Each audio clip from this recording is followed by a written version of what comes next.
Okay, thank you very much for this opportunity. The Lagos Chamber of Commerce and Industry have been in the forefront of the advocacy concerning the CBN recent FX policy from July 3, 2015. My dear friend Tule, this is the first time we'll be meeting one-on-one on this matter, even with the CBN governor, and just to see how we can work together to solve this very difficult problem. Yes, the Lagos Chamber of Commerce and Industry have been tracking the development, especially from the operator's perspective. You know, we look at how companies in different sectors and industry are coping with this policy, the emerging risk, and the challenges they are facing. At some point, it looks like the Lagos Chamber of Commerce and Industry is on head-to-head collision with the CBN. No, the objective is the same. The difference is the approach. You know, to us, we feel very strongly that the CBN have the right to regulate and make sure that the Naira is stable. But the challenge we have is that while we in the business, we love risk very much, what we hate is uncertainty. We don't deal with uncertainty. You know, risk, you can calculate your losses and profit and take position. But uncertainty, you cannot do anything. You know, it's just like a fog. You cannot land, you cannot take off. You know, you can't take any decision. And that is what the policy of CBN have done over time. And to us, we feel that CBN did not really appreciate the enormity of the problem before they started with the interventions. You know, and the trial and error policy, go front, go back. Of course, over the last 3 weeks, we've seen some of the reversals, like the payment of cash into domiciliary account, which we really kicked against when the policy came up.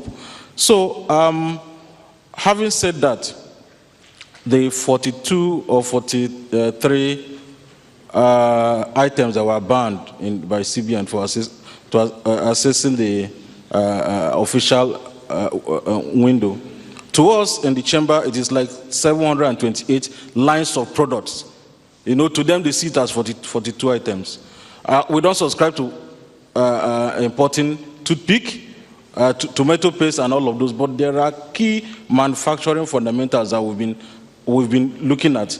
Out of the 42, we brought about 12 items to them and say, we don't have the capacity to meet these 16, or I think it's 12. For example, everybody knows that Nigeria is rich in palm oil, but the local demand capacity is 1,800 metric tons per annum. Today, the domestic production, with all the backward integration being done by key multinational institutions such as PZ, is just 600,000 metric tons per annum. That is a deficit of about 1.2 million. And out of the 600, about 50% of this palm oil is toxic. You cannot use it in the industry. You need about 5 to 8 years for the best seed of oil palm to plant before you build a refinery and begin to produce. We demanded for some lag. This is not happening. And also to code or give us some HS code of some of these raw materials and intermediate goods. You know, these are some challenges, but like I said before, we are working together to see how we can come out of this. Is the high rate even an issue now for the manufacturers?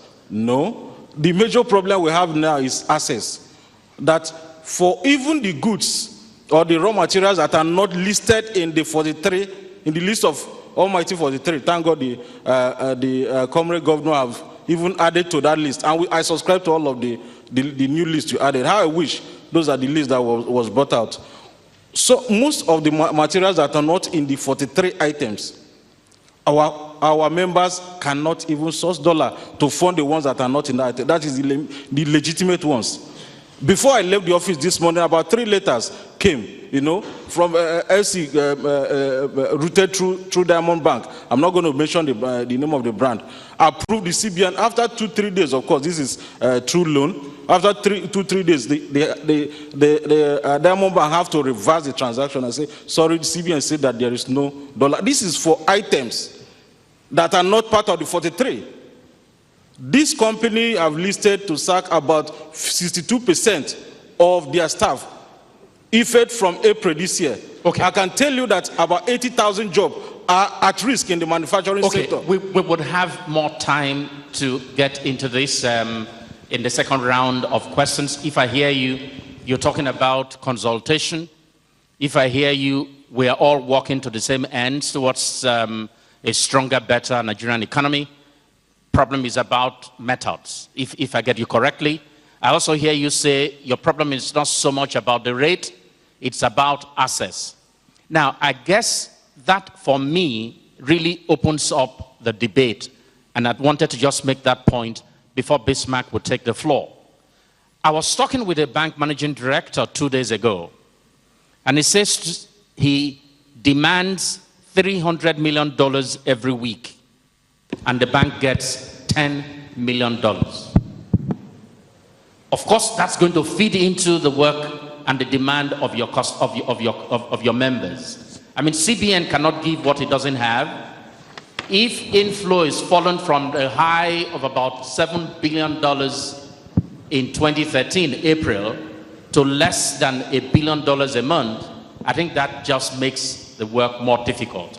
So I don't know where Bismarck is going to speak from, but I am more concerned this afternoon about how we can grow foreign exchange inflow into Nigeria rather than the fixation of how we allocate the little that is coming. How do we grow the economy? The data that I have suggests to me that even when oil was at its highest at $115 a barrel, autonomous supply of foreign exchange into Nigeria met as much as 30 to 40% of the total foreign exchange utilization in Nigeria. Today, that is virtually dried up.